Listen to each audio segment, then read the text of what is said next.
Assalamualaikum dan selamat petang guys. Nama saya Abdul Ishraf and welcome back to my channel. Elizabeth Bathory adalah salah seorang bangsawan Eropah yang banyak diperbincangkan sampai sekarang. Banyak diperbincangkan yang tadi aku cakap tu bukan kerana kebaikan, tetapi kerana aksi dan perbuatan sadisnya yang sangat kejam. Kita semua mesti pernah tengok movie Dracula. Di mana siapa yang tak pernah tengok movie Dracula tak tahu apa tu Dracula. Dracula ni adalah digambarkan sebagai satu makhluk gigi taring yang gemar menghisap darah manusia. So, watak Dracula ni boleh dikatakan satu watak yang sangat kejam betul tak?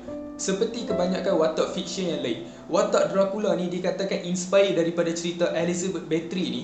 Hampa boleh percaya tak? Elizabeth Bathory, dia berasal dari sebuah keluarga bangsawan di Hungary dan dikenali dengan gelaran Countess Elizabeth Bathory. Elizabeth Bathory, dia hidup antara tahun 1560 hingga 1614. Wanita ini dikenali sebagai salah seorang pembunuh terkenal di dunia. Elizabeth Bathory ni kan, kalau hampa tengok, dia mempunyai satu amalan yang pelik yang membuatkan dia terkenal satu dunia ni. Iaitu, dia akan membunuh wanita yang masih darah dan dia akan mandi dalam darah mereka untuk kekal muda. So guys, dalam video hari ni aku nak ceritakan apa tentang kisah Elizabeth Bathory yang kejam dan sadis ini dan bagaimanakah perkara ini boleh terjadi. Jom kita masuk dalam video.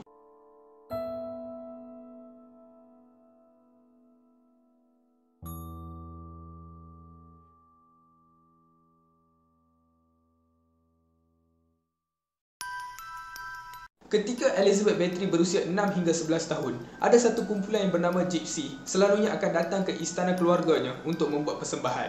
Gypsy ni merupakan satu kumpulan manusia yang tidak mempunyai penempatan yang tetap dan mereka ni suka berpindah dari satu tempat ke tempat yang lain, seperti nomad. So, ada pada suatu hari itu, kumpulan Gypsy ni seperti biasa datang ke istana Elizabeth Bathory untuk membuat persembahan. Dan guys, pada masa tu, ada salah seorang ahli kumpulan Gypsy yang datang tu telah dikena tangkap setelah diketahui dia telah menjual anak sendiri dia kepada salah seorang orang Turki kerana kesempitan hidup. Demi duit, dia sanggup menjual anak dia kepada salah seorang orang Turki itu. Akibat daripada berita ini, lelaki Gypsy itu telah ditangkap dan dijatuhkan hukuman mati.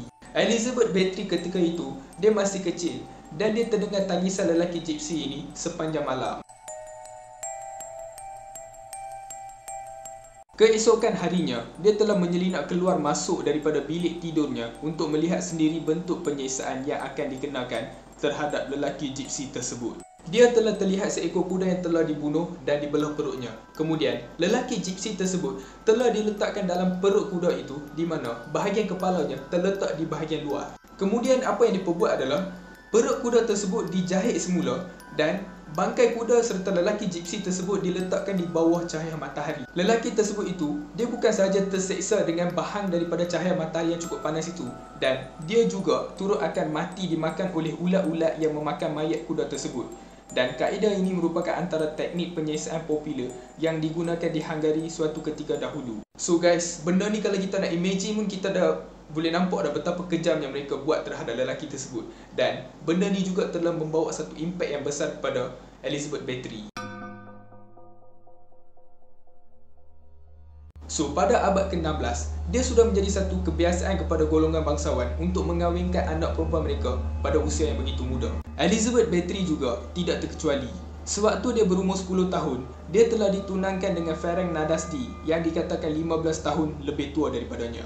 Selepas berkahwin, suami Elizabeth Bathory telah berjauhan dengannya kerana telah dikerah untuk berperang melawan Turki. Akibat ditinggal berseorang, dia dipercayai tertekan dan mula menghabiskan masanya hidup bebas dan mula melepaskan tekanan dengan melakukan penyiksaan terhadap orang-orang suruhannya. Elizabeth Bathory dia ni merupakan seorang yang sangat unik. Dia dikatakan sebagai wanita yang terawal yang menjadi seorang pembunuh bersiri. Dan segalanya yang dilakukan ini atas keinginan seksual dan kepuasan semata-mata tanpa tekanan ataupun arahan daripada orang lain. Kalau hampa tengok kebiasaan wanita bangsawan pada zaman tu membunuh orang lain kerana mereka berebut kuasa ataupun mahu mengekalkan kuasa. Tetapi benda ni tidak bagi Elizabeth Bathory. Dia melakukan pembunuhan atas alasan keseronokan dan melakukannya tanpa rasa bersalah. Semakin terseksa mangsanya, semakin puaslah dirinya. Terdapat banyak jenis penyiksaan terhadap mangsanya yang pernah dilakukan, antaranya menggigit mangsa sehingga mati, membakar hidup-hidup dan meletakkan besi panas pada mereka. terdapat banyak lagi bentuk penyiksaan yang terlalu nyeri untuk dibayangkan.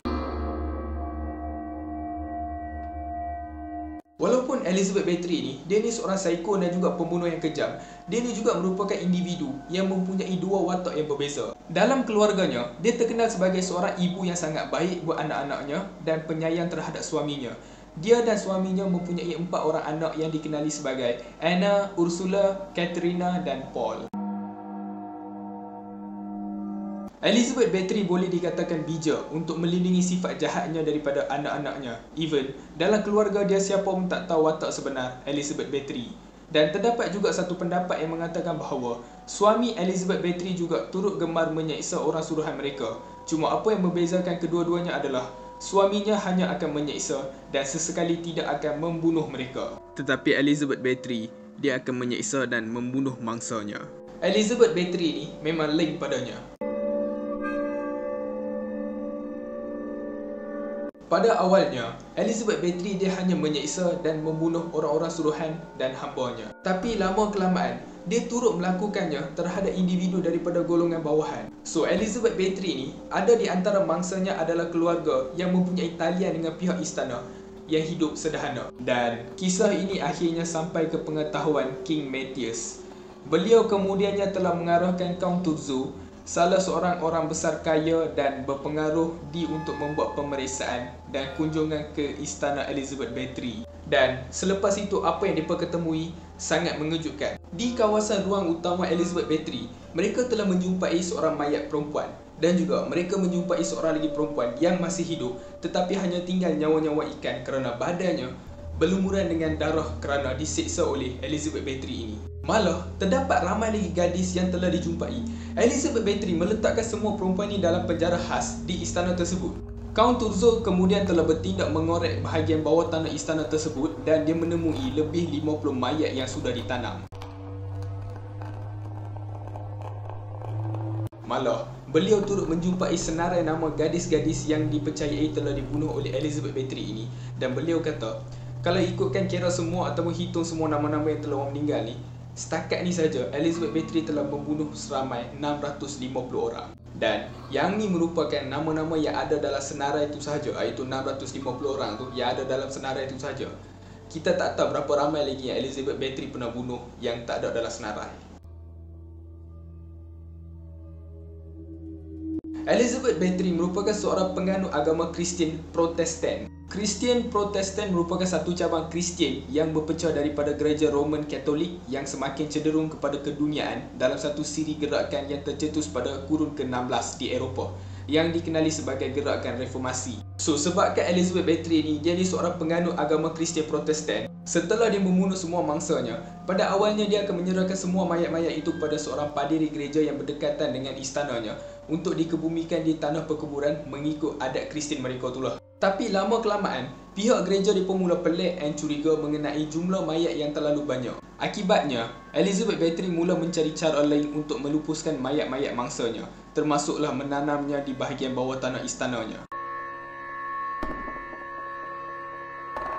Walaupun kegiatan pembunuhannya telah didedahkan, namun mengikut sejarah Elizabeth Bathory, dia tidak pernah didakwa di mahkamah. Mesti hampa pelik betul tak? Kenapa dia tidak pernah didakwa di mahkamah? Sebab mengikut undang-undang ketika itu, sekiranya Elizabeth Bathory dia didapati bersalah, segala harta dan tanahnya terpaksa diserahkan kepada pihak istana. Dia telah diletakkan di bawah tahanan rumah dan keluarganya telah menggunakan segala kuasa dan pengaruh mereka untuk memastikan tidak didakwa.